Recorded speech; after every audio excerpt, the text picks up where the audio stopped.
Hello दोस्तों, welcome to job पक्की with Shubham. तो आज की इस वीडियो में मैं आपको सीपीओ मेंटरशिप प्रोग्राम के बारे में समझाऊंगा और मैं आपको बताऊंगा कि किस टाइप के स्टूडेंट इस मेंटरशिप में एनरोल कर सकते हैं, क्या बिगिनर के लिए अच्छा होगा या नहीं होगा। इसके अलावा काफ़ी ऐसे स्टूडेंट हैं जो इसमें एनरोल नहीं कर सकते, तो उनको किस तरीके से पढ़ना चाहिए जिससे वो पहले ही अटैम्प्ट में इस एग्ज़ाम को क्लियर कर पाए। तो लगभग आपके पास 4 से 5 महीने हैं मेरी इस वीडियो को पूरा समझना, ध्यान देना एक एक बात पर। मैं आपको पूरा क्लियर कट आइडिया दे दूंगा कि कैसे आपको पढ़ना है, किस डायरेक्शन में पढ़ना है, कौन सी बुक फॉलो करनी है, क्या रूटीन होना चाहिए, कितने घंटे किस सब्जेक्ट को देने हैं। ए टू जेड फुल डिटेल्स यहाँ पे मैं आपको बताऊंगा। तो सबसे पहले मैं आपको ये बता देता हूँ कि जब आप किसी भी एग्ज़ाम की तैयारी करते हैं, अभी जैसे हम सीपीओ की बात करते हैं, तो सीपीओ के एग्ज़ाम की तैयारी करने के लिए सबसे पहले आपको सिलेबस कंप्लीट करना होता है। 90% स्टूडेंट ऐसे हैं जिनका सिलेबस कंप्लीट ही नहीं हो पाता। दूसरी बात, जब आपका सिलेबस कंप्लीट हो जाता है तो फिर हम प्रीवियस ईयर क्वेश्चन प्रैक्टिस करते हैं, जिससे हमें ये पता चले कि भाई ट्रेंड क्या चल रहा है, किस टाइप के क्वेश्चन पूछे जा रहे हैं एग्जाम में। जैसे कि अगर मैं 2025 की बात करूं, तो आपने देखा होगा इंग्लिश अच्छे खासे लेवल की आ रही है, जिसमें डायरेक्ट इनडायरेक्ट नरेशन वॉइस अच्छे लेवल की पूछी जा रही है। इसके अलावा फ्रेज क्लोज वाले क्वेश्चन भी पूछे गए हैं। ठीक है। मैथ की बात करें तो मैथ में आपने देखा है कि 15 से 20 क्वेश्चन सिर्फ मेंसुरेशन से पूछे गए हैं, पॉलीगन और सप्लीमेंट्री एंगल, पिरामिड, प्रिज्म, इस तरीके से क्वेश्चन पूछे गए हैं। तो आपको समझ में आ गया कि भाई एडिक्यूटी इन टॉपिक्स पे ज़्यादा फोकस करती है। तो प्रीवियस ईयर क्वेश्चन प्रैक्टिस करने से आपको एक तो ये आइडिया लगता है कि भाई सिलेबस तो हमने पढ़ लिया, लेकिन इन टॉपिक्स पे हमें सबसे ज़्यादा फोकस करना है। इसके बाद जब आप प्रीवियस ईयर क्वेश्चन प्रैक्टिस करते हैं, मान के चलो आपने 200 क्वेश्चन प्रैक्टिस करे परसेंटेज के, तो उसमें 30 से 40 क्वेश्चन ऐसे होंगे जो आपके डाउट क्वेश्चन होंगे, तो वो मार्क करने होते हैं, फिर उनका रिवीजन करना होता है। काफ़ी लोग मार्क ही नहीं करते, बस क्वेश्चन प्रैक्टिस करे परसेंटेज के और छोड़ दिया, फिर आगे पहुंच गए प्रॉफिट लॉस पे। इस तरीके से जब कंप्लीट करते जाते हैं तो वो आगे तो बढ़ते जाते हैं, लेकिन पीछे का भूलते जाते हैं। तो पीछे का जब भूलते हैं तो फिर दोबारा से उन्हें परसेंटेज के 200 क्वेश्चन करने होते हैं, लेकिन 200 क्वेश्चन नहीं करने, वो 40-30 ही क्वेश्चन करने हैं और अपने नोट्स रिवाइज करने हैं। इसी तरीके से आपको इंग्लिश में भी करना है। मान के चलो आपने 800 एरर करे, ठीक है, पिनेकल या किरण कहीं से भी करे, तो उसमें 100-200 एरर ऐसे होंगे या 100-150 या कुछ ऐसे की पॉइंट आपको मिले होंगे जो आपको अपने नोट्स में ऐड करने हैं। ठीक है। वो आप नहीं करते तो वो भी चीज़ें करनी है, जिससे आपको रिवीजन में हेल्प मिलेगी। यानी कि जो आपने टाइम शुरू में दिया वो आप दोबारा उतना टाइम नहीं देंगे, उसको फिल्टर करके पढ़ेंगे कम टाइम में। ठीक है। इसी तरीके से आपने मान लो डेली वोकैब याद करी, आप डेली 50 वोकैब याद कर रहे हैं, 50 में से आपने 10 मार्क करी, फिर नेक्स्ट 50 याद करी। इस तरीके से जब आपने 1500 से 1800 वन वर्ड सब्स्टिट्यूशन याद किए, तो आपने देखे कि उसमें आपने 300 से 500 मार्क किए हुए हैं। तो ये मार्क वोकैब आप बार बार रिवाइज करते करते इनको फिल्टर करेंगे तो 200 तक पहुंच जाएंगे। यानी कि ये वही 200 होंगे जो आपको एग्जाम से पहले रिवाइज करने, बाकी आपने सब कुछ याद कर लिया होगा। मार्क नहीं करोगे तो आपके पास रिवीजन के लिए कंटेंट बहुत ज़्यादा होगा और एग्जाम से पहले आप रिवाइज नहीं कर पाओगे, अच्छा स्कोर नहीं आ पाएगा। ठीक है। तो मार्क क्वेश्चंस की वैल्यू बहुत ज़्यादा है। क्लियर। इसके बाद रिवीजन करना होता है। रिवीजन वगैरह हो गया, कोई बात नहीं। इसी के साथ काफ़ी लोग कोर्स खरीद लेते हैं। ठीक है। जैसे मैथ का कोर्स खरीद लिया, इंग्लिश का, उनकी वीडियो देखते रहते हैं आराम से, चल मतलब ऐसा लगता है उनको कि ये एग्ज़ाम तक कंप्लीट हो जाएगा तो मेरा सिलेक्शन हो जाएगा। नहीं, आपका टारगेट होना चाहिए कि भाई 2 महीने के अंदर इंग्लिश पूरी कंप्लीट करनी है। यानी कि ग्रामर के जितने भी टॉपिक्स हैं वो 2 महीने के अंदर कंप्लीट हो जाने चाहिए। ठीक है। ये आपकी रेस्पॉन्सिबिलिटी है, आपने जिस टीचर का भी खरीदा 2 महीने के अंदर, 45 से 2 महीने के अंदर कंप्लीट करना है। क्यों? क्योंकि 2 महीने के बाद आप सेक्शनल मॉक स्टार्ट करेंगे। क्लियर। सेम इसी तरीके से रीजनिंग का 1 महीने बाद से ही आपको मॉक देना है। पहले अपने टॉपिक्स क्लियर कर लो, फिर 1 महीने बाद से मॉक स्टार्ट करो, जो गलतियाँ हो रही है मॉक में फिर उसके हिसाब से पढ़ो। सेम इसी तरीके से मैथ में जब 70% सिलेबस कंप्लीट हो जाएगा तो मैथ का सेक्शनल मॉक देना है। इस तरीके से आपको पढ़ना होता है। सेक्शनल मॉक देने से आपको क्या क्या चीज़ें सीखने के लिए मिलेंगी आपको बताता हूँ। जब आप सेक्शनल मॉक देंगे आपको पता चलेगा कि कौन सा क्वेश्चन कब छोड़ना है, कब करना है, कैसे प्रेशर हैंडलिंग करनी है, क्वेश्चन आते हुए कैसे गलत हो जाते हैं, उन पे कैसे फोकस करना है, सिली मिस्टेक। ठीक है। आप जब मॉक देंगे आपने देखा होगा कि परसेंटेज पढ़ लिया, ठीक है, प्रॉफिट लॉस पढ़ लिया, एस आई सी आई पढ़ लिया, लेकिन फिर भी इनके क्वेश्चन गलत हो रहे हैं, तो आपको पूरा टॉपिक नहीं पढ़ना। मान लो टाइम स्पीड डिस्टेंस का कोई क्वेश्चन गलत हो गया, तो आपको चेक करना है कौन सा क्वेश्चन गलत हुआ।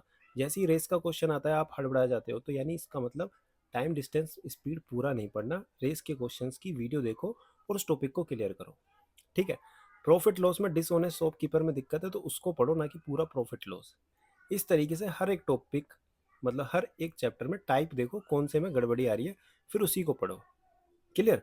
इसी तरीके से इंग्लिश में भी जैसे आपने देखा कि भाई मैं वन वर्ड सब्स्टिट्यूशन सही कर लेता हूँ, ईडियम्स भी सही कर लेता हूँ, लेकिन मेरे एंड टू साइनो गलत हो जाते हैं, ना ही मुझे याद हो पाते। तो आपको डेली 25-25 याद करने की जरूरत नहीं है कि 25 वर्ड सब्स्टिट्यूशन याद करने हैं, 25 ईडियम्स। आपको डायरेक्ट 1 घंटे अच्छे से साइनो रिवाइज करने हैं और उन्हीं का बार बार रिवीजन करना है। ठीक है, इस तरीके से आपको पढ़ना है, यानी कुल मिला के मॉक देना है, मॉक का एनालिसिस करना है और उसमें जो वीक टॉपिक्स हैं उन पे ही फोकस करना है। मॉक लगाने से आपकी स्पीड बढ़ेगी, आपकी एक्यूरेसी बढ़ेगी।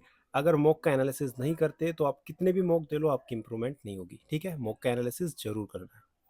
फुल मॉक देने से आपको क्या पता चलेगा? फुल मॉक देने से आपको पता चलेगा कि आपकी परफॉर्मेंस क्या चल रही है, आप कहाँ पे स्टे कर रहे हैं, यानी कि आप किस रैंक पर हैं।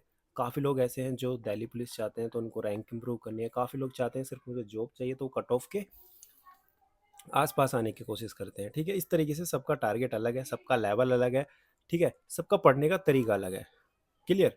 करंट स्टेट चेक करनी है। काफ़ी लोग ऐसे हैं, देखो मेरे पास बहुत सारे मैसेज आते हैं और ये मैं 3 साल से टारगेट सीरीज चला रहा हूँ, मुझे इसका बहुत अच्छे से आइडिया है कि सीपीओ में क्या पढ़ना है, क्या छोड़ना है। तो मैं आपको बहुत डीप बता सकता हूँ। काफ़ी लोग ऐसे हैं जो सीपीओ की तैयारी सिर्फ नोटिफिकेशन आने के बाद करेंगे। ठीक है, उन्हें लगता है कि मैं नोटिफिकेशन के बाद इस एग्ज़ाम को क्लियर कर लूँगा, तो ऐसा नहीं है। हमने अभी 120 डेज़ की टारगेट सीरीज़ एक बार कंप्लीट कर दिया है, ये दूसरी बार चल रही है। ठीक है, अभी इसके बाद तीसरी बार रिवीजन भी होगा। तो खुद सोचो, जो 2-3 बार पढ़ चुका है उसका अच्छा स्कोर आएगा, या जो नोटिफिकेशन का वेट कर रहा है उसका स्कोर अच्छा आएगा। तो अभी आपको मॉक देकर ये चेक करना है मेरी करंट स्टेट क्या है। आपको लग रहा है मेरी करंट स्टेट ये है कि मेरा तो अभी 80 स्कोर आ रहा है और मुझे डिज़ायर्ड स्टेट मतलब कि 140 चाहिए, तो इसके बीच का जो गैप है यानी कि 60 नंबर का, वो 60 नंबर का जो गैप है वो कैसे फिल होगा। ठीक है, जो टारगेट स्कोर है वो कैसे पहुंचा जाएगा वहाँ तक, उसके लिए कुछ एक्शन प्लान होगा तभी तो। अगर आपने प्लानिंग नहीं की, आप बस ऐसे ही पढ़ते जा रहे हैं, तो कुछ भी नहीं हो पाएगा। ठीक है, तो वही चीज़ मैं इस टारगेट सीरीज में मेंटरशिप में बताता हूँ। इसके अलावा थोड़ी वीडियो लंबी जाएगी, लेकिन मैं एक ही वीडियो में क्लियर कर दूंगा, मैं बार बार वीडियो नहीं बनाऊंगा। और हाँ, जब हम फुल मॉक देते हैं तो एक तो परफॉर्मेंस का एनालिसिस होता है, हमें पता चलता है हम कहाँ स्टे कर रहे हैं, फिर हमें ओवरऑल कॉन्फिडेंस भी आता है कि चलो कट ऑफ के इतने पास आ रहे हैं, थोड़ी इंप्रूवमेंट हो रही है, इस रैंक पे पहुंच रहे हैं, इतने लोग मेरे से आगे हैं, चलो इसको compete करते हैं। इस तरीके से आपको धीरे धीरे आगे बढ़ना है। प्रेशर हैंडलिंग सीखते हो, टाइम मैनेजमेंट सीखते हो। टाइम मैनेजमेंट का मैथ का कोई क्वेश्चन 20 सेकंड में भी होगा, कोई देखते ही भी आप आंसर टिक करोगे 10 सेकंड में, कोई क्वेश्चन ऐसा भी होगा जिसमें 1.5 मिनट भी लगेगी। तो ये टाइम मैनेजमेंट करना आना चाहिए, कौन सा क्वेश्चन कब छोड़ना है, कितना टाइम लगेगा, इसको बाद में करना है पहले करना है, ये सब चीज़ें। और इससे कहीं ज़्यादा इंपॉर्टेंट है, जो आपके लिए सबसे बड़ा डिस्ट्रैक्शन है वो है सोर्सेज। काफ़ी लोग सिर्फ सोर्स इकट्ठा करने में लगे रहते हैं, पीडीएफ्स कि ये वाली बुक ले लेता हूँ, ये वाली पीडीएफ, ये वाली वीडियो, ये वाली प्लेलिस्ट, पर इसी में लगे रहते हैं। उनको लगता है यही बेस्ट सोर्स है। बेस्ट सोर्स कुछ नहीं है। बेस्ट सोर्स आपको खुद से यूटिलाइज करके बनाना पड़ेगा। कहने का मतलब ये है, आप अगर परमार सर से जी के पढ़ रहे हैं, ठीक है, तो आपको एक तो उन पे विश्वास रखना है, फिर खुद पे विश्वास रखना है, फिर इसका बार बार रिवीजन करना है। कोई भी चीज़ आप एक बार पढ़ लो, 2 बार पढ़ लो, आपको याद नहीं रहेगी, आप भूलोगे। आपके सामने क्वेश्चन आएगा, आपको लगेगा आंसर ए है और सी भी लगेगा, जैसे आप सी टिक करोगे आंसर रियल ई होगा। तो गलती होंगी, सिली मिस्टेक होंगी, फिर बाद में आपको याद आएगा यार ये तो पढ़ा था लेकिन रिवीजन नहीं था। आप इसलिए सोर्स जितना ज़्यादा चेंज करोगे उतनी ज़्यादा कन्फ्यूज़न होगी। चीज़ें वही हैं, किसी में एक ज़्यादा किसी में एक कम, बस इतना फ़र्क आएगा, बाकी सब कुछ सेम है। तो इसलिए सोर्स लिमिटेड रखने हैं। वो कैब के लिए मान लो ब्लैक बुक है आपके पास, तो उसी को पढ़ते जाओ। कोई कह रहा है मेरे पास पिनेकल है तो आप पिनेकल लेने लगते हो। कोई कहता है मेरे पास तो एमबी पब्लिकेशन है, मैंने तो उससे ही पढ़ा था, इससे अच्छा स्कोर आया, तो आप उसे लेने लगते हो। कोई भी एक बुक पढ़ लो, बस प्रीवियस ईयर है, कहीं से भी कर सकते हो। ठीक है, पहले जो आपके पास बुक है, यानी जो हमने टारगेट सेट किया है कि भाई प्रीवियस ईयर करनी है हमें 2025 तक की, तो वो करो, चाहे पीडीएफ से करो चाहे कहीं से भी करो। ठीक है, चाहे यूट्यूब की मैराथन से करो, लेकिन करनी वही है और इसका बार बार रिवीजन करना है। जब आप एक लिमिट तक कर लोगे ना, तो आपको सब कुछ समझ में आ जाएगा क्या छोड़ना है क्या नहीं। आप स्टार्टिंग तो कर देते हो लेकिन एंड तक नहीं पहुंच पाते। स्टार्टिंग करना बहुत ईजी है, पर उस पर कायम रहना एंड तक वो बहुत ज़्यादा डिफिकल्ट है, क्योंकि डिस्ट्रैक्शन आते हैं बीच में। इसके अलावा कंसिस्टेंसी। काफ़ी लोग क्या होते हैं, बहुत ज़्यादा मोटिवेट हो जाते हैं कि बस यार मुझे सीपीओ क्लियर करना है, आज ही इंस्टा डिलीट कर देता हूँ। एक सेकेंड, आज ही इंस्टा डिलीट कर देता हूँ, आज ही इससे बातें करनी बंद कर देता हूँ, या जो भी कुछ है। 3 दिन पढ़ेंगे, फिर दोबारा से वहीं उसी स्टेज पर आ जाएंगे। जब आप डेली 10-10 12-12 घंटा पढ़ोगे, ठीक है, कुछ नहीं कर रहे, आप घूम भी नहीं रहे, अपने दोस्तों से बात भी नहीं कर रहे, आप 3-4 दिन में फ्रस्ट्रेट हो जाओगे। फिर आपका पढ़ाई में भी मन नहीं लगेगा। लेकिन आप ये सोचोगे कि मैं तो कर लूँगा, तो कर नहीं पाओगे, क्योंकि 10-12 घंटे आप बैठोगे, लेकिन वो आउटपुट नहीं आएगा, आपको लगेगा यार मैं पढ़ तो रहा हूँ लेकिन रिजल्ट नहीं आ रहा। इसीलिए आप खुद सोचो, 1 दिन नहीं पढ़ना, 2 दिन नहीं पढ़ना, आपको 5 से 6 महीने पढ़ना है, फिर फिज़िकल की तैयारी करनी है, फिर आगे पढ़ना है, बीच-बीच में अदर एग्ज़ाम भी आएँगे। कोई भी ऐसा स्टूडेंट नहीं है कि ये सोच के चले कि बस मैं तो सीपीओ के ही एग्ज़ाम दूँगा, आप दोगे, ठीक है? आपने दिए भी हैं और आप दोगे भी, ठीक है? कुछ ही होंगे गिने-चुने जो सिर्फ़ सीपीओ का एग्ज़ाम, सिर्फ़ एक एग्ज़ाम की तैयारी करेंगे, बाकी मोस्टली सीजीएल भी देंगे या बीच में जो भी एग्ज़ाम आएगा, क्योंकि सबका यही टारगेट है पहले जॉब मिल जाए, ठीक है? 90% स्टूडेंट का।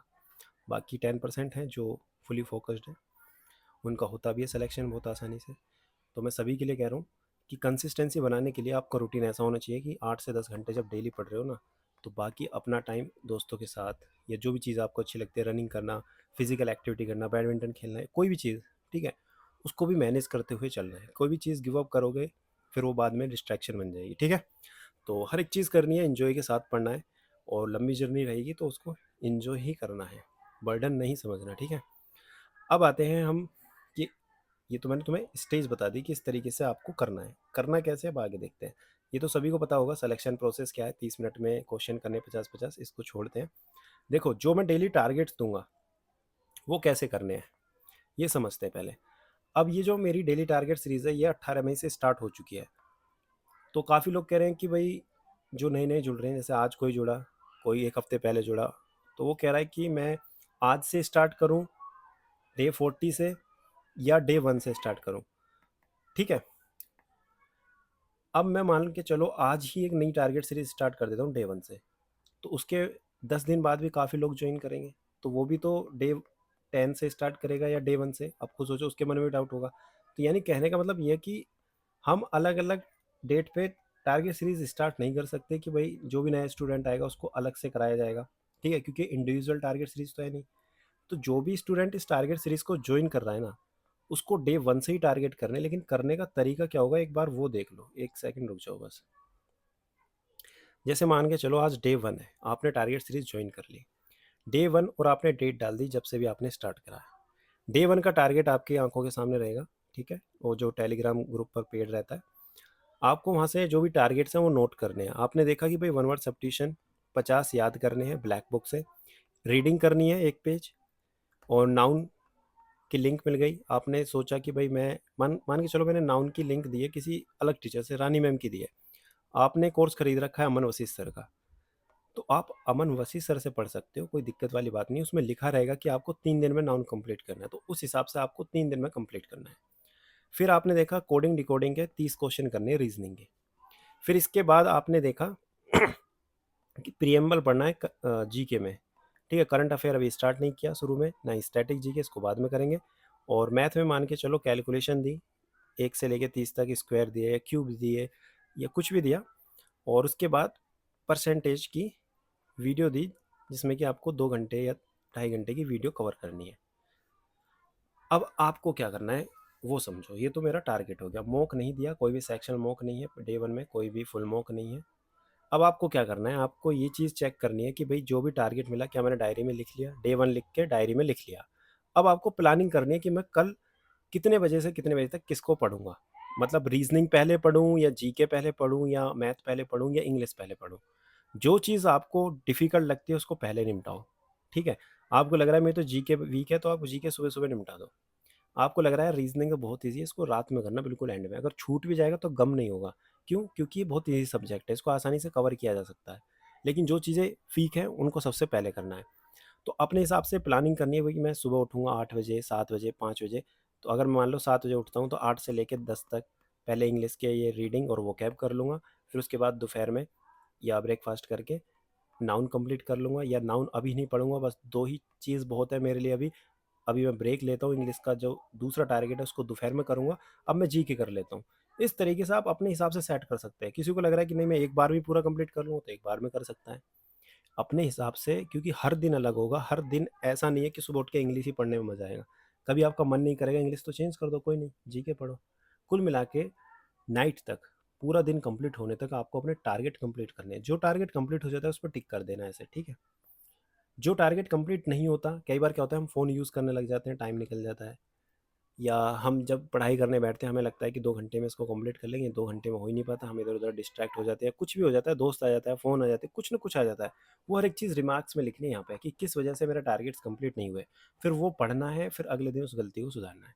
इस तरीके से आपको डेली टारगेट्स 120 डेज़ तक कंप्लीट करने हैं और मैं गारंटी दे रहा हूँ 90% भी अगर डेली टारगेट्स कंप्लीट कर लिए ना तो भी आपका सिलेक्शन हो जाएगा।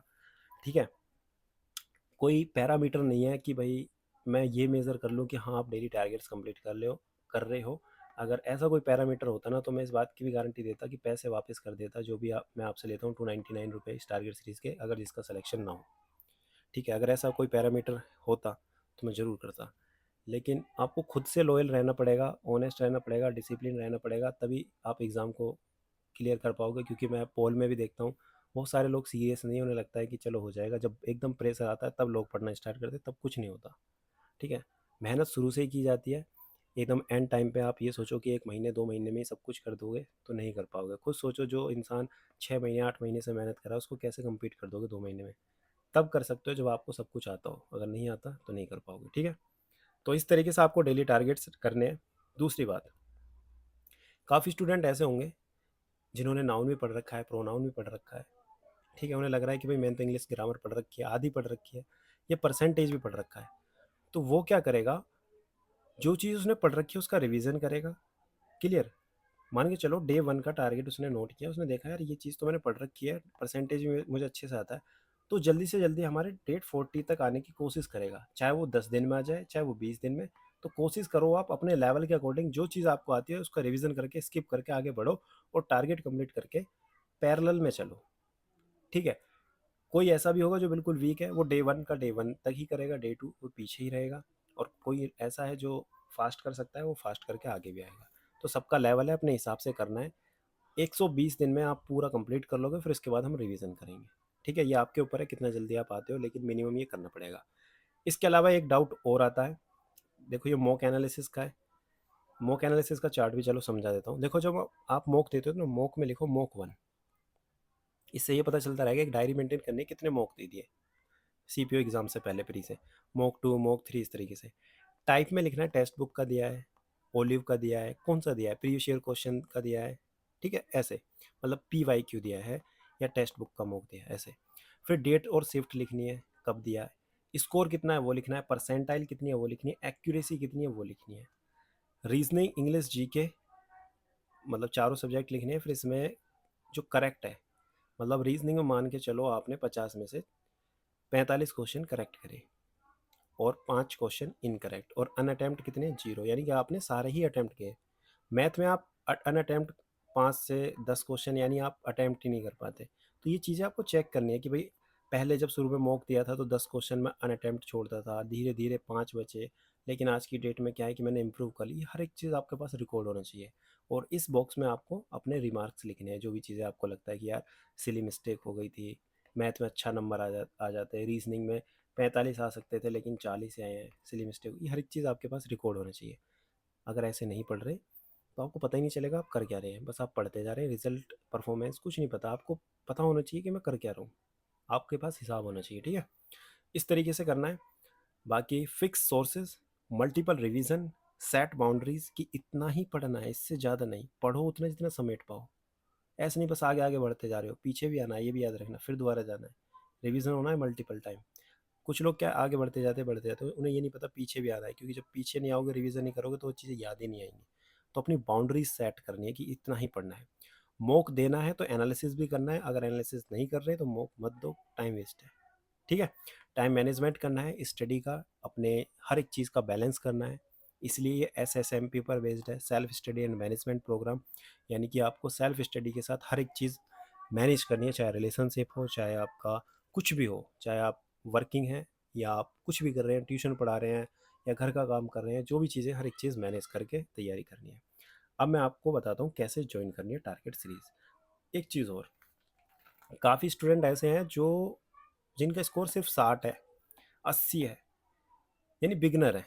वो क्वेश्चन ये पूछते हैं कि क्या मुझे इस टारगेट सीरीज़ को ज्वाइन करना चाहिए, मैं बिगनर हूँ। तो देखो मेरा जवाब ये है कि मान के चलो आप इस टारगेट सीरीज़ को ज्वाइन नहीं कर रहे, तो जो भी मैंने तरीका बताया उस तरीके से पढ़ो। इस टारगेट सीरीज़ को ज्वाइन करना ना करना ये मैं नहीं बताऊँगा। इस टारगेट सीरीज़ का मतलब ये है कि भई आप जो भी चीज़ अचीव करना चाहते हो ना, उसको मैं एक प्लान वे में एक सही डायरेक्शन में दूँगा। यानी कि आप जो चीज़ 4 महीने में कवर कर सकते हो, वो मैं यहाँ पे 2 महीने में कवर करवा दूँगा। ठीक है?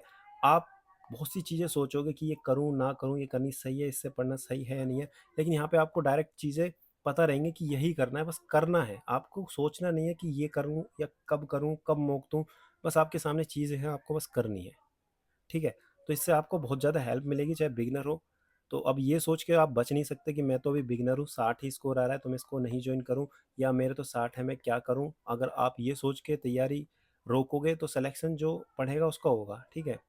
तो आप खुद से क्वेश्चन करो कि मेरा 60 स्कोर है, क्या मैं इसको बढ़ाकर सिलेक्शन लेना चाहता हूँ या नहीं चाहता, या अपने आप को बिगिनर कह के फिर 1 डेढ़ साल बाद फिर दोबारा तैयारी करना चाहता हूँ। तो ये आपके ऊपर है, अपने हिसाब से देखना ये सब चीज़ें। तो ये मेंटरशिप बैच 2.0 है, एक बार हम इसका सिलेबस कंप्लीट करा चुके हैं, ये दूसरी बार है, और इसका फिर तिबारा रिवीजन भी होगा। ठीक है? वो 120 डेज़ का नहीं होगा, वो 45 डेज़ या 60 डेज़ का होगा, जिसमें हम मॉक ड्रिल और प्रैक्टिस करेंगे सिर्फ। ठीक है? तो ये कैसे ज्वाइन करना है, इसमें क्या क्या मिलेगा, इसमें डेली और वीकली टारगेट्स प्लान रहेंगे, बीच बीच में बैकअप डे भी दूंगा मैं, कि भाई ऐसा नहीं है 5 दिन पढ़ेंगे और छठे या सातवें दिन में आपको बैकअप डे और रिवीजन डे। सातवें दिन यानी संडे को तो आपका रिवीजन डे रहता ही रहता है, लेकिन कई बार मुझे लगता है कि भाई ज़्यादा बर्डन हो गया तो छठे दिन यानी कि सैटरडे को भी मैं बैकअप डे दे देता हूँ, अपने हिसाब से बीच बीच में मैं देता रहता हूँ। ठीक है? तो इसमें स्मार्ट टाइम मैनेजमेंट स्ट्रैटेजी रहेंगी, प्रैक्टिस मॉक और डिटेल एनालिसिस किस तरीके से करना है उसके ऊपर मैं बीच बीच में वीडियो बनाता रहता हूँ। आप ग्रुप में भी बता सकते हैं कि भाई मुझे इस चीज़ की दिक्कत है, इसके ऊपर वीडियो बनाओ, तो उस तरीके से मैं वीडियो बना देता हूँ। ठीक है? डेडिकेटेड डाउट ग्रुप है, आप पर्सनल डाउट भी पूछ सकते हैं मुझसे कॉल करके। इसके अलावा अभी मैं धीरे धीरे यहाँ पे जैसे करंट अफेयर डाले हैं और स्टैटिक की पीडीएफ भी डालूंगा। कुछ चीज़ें ऐसी हैं जो कि मेरे पास पेड हैं, अच्छे अच्छे कंटेंट, वो मैं यहाँ पे डालूंगा। ठीक है? तो आपको उन्हीं से पढ़ना है, डिस्ट्रैक्ट नहीं होना कि कोई फर्जी बुक पढ़ने लगो कि नहीं यार यंत की ये वाली पढ़ लो। आपको ये देखना ट्रेंड क्या चल रहा है, उस हिसाब से मेहनत करनी है। ठीक है? वो मैं बताता रहूँगा।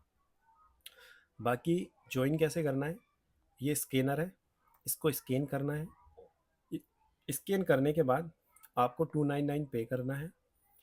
पे करने के बाद व्हाट्सअप 8860131140, ठीक है, इस पर स्क्रीनशॉट भेजना पेमेंट का। बातों को बहुत ध्यान से समझना। पेमेंट का जब स्क्रीनशॉट भेजोगे तो आपको एक रोल नंबर दिया जाएगा, यानी इस तरीके से एक पूरा एक मैसेज आएगा, उसमें लिखा रहेगा योर रोल नंबर, किस तरीके से क्या करना है। उस रोल नंबर को अपने टेलीग्राम आईडी यानी कि प्रोफाइल में अपने नाम के पीछे लिखना है, और जो मैं लिंक दूंगा उस पर क्लिक करके रिक्वेस्ट भेज देनी है और मैं आपको ऐड कर दूंगा। ठीक है? अब दोबारा से एक बार मैं समझा देता हूँ। स्कैनर पे 299 पे करना है। पे करने के बाद स्क्रीनशॉट इस नंबर पे भेजना है। ये सिर्फ व्हाट्सअप पर अवेलेबल है, काफ़ी लोग इसमें टेलीग्राम पे मैसेज भेजते हैं, कोई कॉल करता है, ये नहीं मिलता, फिर आप लेट हो जाते हो, इसलिए मैं बता रहा हूँ ये व्हाट्सअप पे ही है, तो व्हाट्सअप ही करना है। व्हाट्सअप पर भेजने के बाद आपको रोल नंबर मिलेगा और टेलीग्राम ग्रुप की लिंक मिलेगी। उस रोल नंबर को अपने टेलीग्राम आईडी के नाम के पीछे लिख लेना है, यानी कि प्रोफाइल में एडिट करके। फिर मैं आपको ऐड कर दूंगा 24 घंटे के अंदर। अगर ऐड नहीं होते तुरंत मेरे पास मैसेज कर देना है या कॉल कर देनी है। ठीक है? 24 घंटे के अंदर, ऐसे नहीं कि पेमेंट की और कॉल करना स्टार्ट। क्लियर?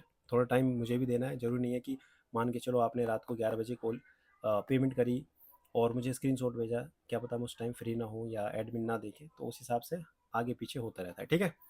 बाकी एक बार आपको और चीज़ें बताता हूँ। कोई भी ऐसा स्टूडेंट है जिसे लगता है कि नहीं मैं नहीं ज्वाइन कर सकता, मेरे लिए अफोर्डेबल नहीं है, तो जो मैंने तरीका बताया, ठीक है, बाकी मैंने स्ट्रैटेजी वीडियो भी बनाई है, जो मैंने तरीका बताया, जो मैंने स्ट्रैटेजी वीडियो बनाई है अलग से सीपीओ की, उसी डायरेक्शन में आप पढ़ते रहो। ये सिलेबस है, ये सभी सिलेबस आपको कंप्लीट करने हैं, ये दोनों टॉपिक कट कर देना। बाकी ये सभी सिलेबस आपको कंप्लीट करने हैं, और सेंटेंस क्लोज फ्रेज ये सब कुछ मैंने अपडेट जो भी है वो मैंने लिख दिया है, चाहे जीके का हो, ये स्ट्रैटेजी के इंपॉर्टेंट टॉपिक्स हैं, ये करंट अफेयर के, ये रीजनिंग के हो गए, रीजनिंग में जितने भी ये डिसीजन मेकिंग यानी कि एनालिटिकल रीजनिंग है, सब कुछ लिखा हुआ है। ये सब कुछ आपको पढ़ के जाना है एग्जाम से पहले। अब आपको मैं ये भी दिखा देता हूँ कि जो हमारे डेली टारगेट्स होते हैं वो मतलब किस तरीके से रहते हैं। ये मैंने सीजीएल का डेमो दिखा रहा हूँ यहाँ पे, सीपीओ का नहीं है, ये पीडीएफ पुरानी ली हुई है मैंने। तो सीजीएल का आप डेमो देख सकते हैं, सेम इसी तरीके से आपको डेली टारगेट्स मिलते हैं। इस तरीके से पोस्टर रहता है डे वाइज, जिससे आपको ईजिली मान लो कहीं पे भी डे 30 पे जाना हो तो आप इजीली क्लिक करके पहुंच जाओ, क्योंकि मीडिया में जब जाते हैं तो वहाँ पे फ़ोटो दिखते रहते हैं, तो अलग से आपको दिखता रहता है 1 2 3, तो बहुत ईजी पड़ता है जाना। ठीक है, इस तरीके से मिलेंगे। बाकी ऐसे रहेगा मैथ में नंबर सिस्टम, एक से 1/6, 1/6 का मतलब है 6 दिन में आपको नंबर सिस्टम करना है। आज पहला दिन है। T20 अप्रोच से क्वेश्चन करने होते हैं। अब इसमें मैं टाइम नहीं लूँगा, आप यूट्यूब पर सर्च करना T20 अप्रोच बाय जोपक्की विद शुभम, और लिंक मिलेगी कहाँ से करना है। कैलकुलेशन का बेसिक कहाँ से करना है उसकी लिंक मिलेगी। इसी के साथ एक सेकेंड, रीजनिंग, रीजनिंग में कोडिंग डिकोडिंग करना है, कितने दिन में करना है? 3 दिन में। अब काफ़ी लोग बिगनर, उन्हें पता ही नहीं है कोडिंग डिकोडिंग करना कितने दिन में, वो 5-5 दिन दे रहे हैं। इतना टाइम नहीं देना। तो हर एक चीज़ यहाँ पे बैलेंस रहती है टारगेट सीरीज में, कि किस सब्जेक्ट को और कितना किस टॉपिक को टाइम देना है, जिससे वो 120 दिन में सब कुछ कंप्लीट हो जाए और रिवीजन हो जाए। ठीक है, नहीं तो एग्ज़ाम आते आते पता चलता है सिलेबस ही कंप्लीट नहीं हुआ। तो इसमें हर एक चीज़ आपकी कंप्लीट होती रहेगी, लिंक मिलती रहेंगी। और जैसे इंग्लिश में पार्ट ऑफ स्पीच से स्टार्ट होगा और इसकी लिंक मिलेगी। ऐसे ही वोकैब में जैसे 30 one word substitution, 30 idiom phrase से हम स्टार्ट करते हैं। और सीपीओ में हमने 50 वन वर्ड सब्स्टिट्यूशन से स्टार्ट किया है, ईडियम फ्रेज नहीं लिए। और कॉम्प्रिहेंशन में आपको रीडिंग करनी होती है इंग्लिश माध्यम से। कैसे रीडिंग करनी है सर्च कर लेना, इंग्लिश माध्यम बाय जोपक्की विद शुभम, आपको टॉप पर वीडियो मिल जाएगी। पॉलिटी इसमें 1/10 इस तरीके से लिखा है, लेकिन इस बार सीपीओ मैंने टॉपिक वाइज भी कराए हैं। और करंट और स्टैटिक ये हम बाद में करते हैं, 2 महीने बाद, ठीक है, जब हमारा जीके का कुछ पोर्शन हो जाता है। इसी के साथ यहाँ पे टाइम मैनेजमेंट रहता है कि जीके, स्टैटिक, जीके, मैथ को, रीजनिंग को, किस किस सब्जेक्ट को कितना कितना टाइम अप्रोक्स आपको देना होता है। इसके अलावा बीच बीच में आपको 15 से 10 मिनट का ब्रेक भी लेना है। फ़ोन का यूज़ नहीं करना है जब आप पढ़ाई कर रहे हो, डिस्ट्रैक्शन सबसे बड़ा यही है। आधे लोग इसलिए सक्सेस नहीं हो पा रहे कि भाई वो फ़ोन में ही टाइम वेस्ट कर दे रहे हैं, सोचते ज़्यादा है करते कुछ नहीं है। ठीक है, दूसरी बात ये भी ध्यान रखना कि कट ऑफ के लिए मत पढ़ना। कट ऑफ के लिए पढ़ोगे तो झटका लगेगा, फिर अगले साल तैयारी करोगे। अपनी औकात के बाहर की तैयारी करनी है, आपको मेहनत करनी है बस। ठीक है, आपको ये देखना है कि 4 से 5 या 6 महीने मुझे पढ़ना है और दबा के पढ़ना है बस। 8 से 10 घंटे रोज रेगुलर पढ़ूंगा। सब पढ़ रहे हैं, मुझे भी पढ़ना पड़ेगा। नहीं पढ़ूंगा तो उनकी जॉब लग जाएगी, मेरी नहीं लगेगी। सिंपल सी बात है। तुम नहीं पढ़ोगे कोई और पढ़ेगा, रुकेगा कोई नहीं। ठीक है, तो कट ऑफ के लिए नहीं पढ़ना कि 120 कट ऑफ गई, 125 के लिए पढ़ लेता हूँ। इससे दिक्कत ये आएगी, मान के चलो 125 कट ऑफ लगी और आपका स्कोर 128 ही आ गया, फिर आपको डर लगेगा कि मैं फिजिकल में आउट हो गया या इन भी हो गया तो फाइनल मेरिट में इन हो पाऊंगा, इतने नंबर हैं या नहीं है। डर लगता रहेगा पूरे 1.5 साल तक, और 1.5 साल बाद मान लो फेल हो ही गए तो कोई मतलब नहीं है। ठीक है, इसके अलावा कोई भी ऐसा स्टूडेंट है जिसको लग रहा है कि भाई मैं डास ग्रेड 2 की तैयारी कर रहा हूँ, उसकी टारगेट सीरीज़ में इनरोल करना चाहता हूँ, तो इसमें कर सकता है। सभी टारगेट सीरीज़ आपको मिल जाएंगी, आप व्हाट्सअप पर मैसेज कर देना 8860131140। बाकी थैंक यू सो मच। कोई भी डाउट आता है तो आप मुझसे पूछ लेना, और डाउट वही हो जो इस वीडियो में मैंने ना बताया हो। ठीक है, और इस तरीके से देखो मेरे मैसेज भी रहते हैं, मैं ऐसा नहीं है कि आपको इमोशनली सपोर्ट नहीं करता, मैं आपको बताता रहता हूँ किस तरीके से क्या क्या चीज़ें करनी है। हर एक चीज़ के मैसेज आते हैं। जो डेली टारगेट्स रहते हैं उसमें काम की बात, डेली टारगेट्स, इंपॉर्टेंट पीडीएफ, इस तरीके से 3 मैंने स्लाइड बनाई हुई है। ठीक है, तो thank you so much for watching this video. अगर समझ में आती हैं चीज़ें तो ज़रूर करना, और अपनी तरफ से भी मेहनत करते रहो, सिलेक्शन ज़रूर होगा, विश्वास रखना। Thank you.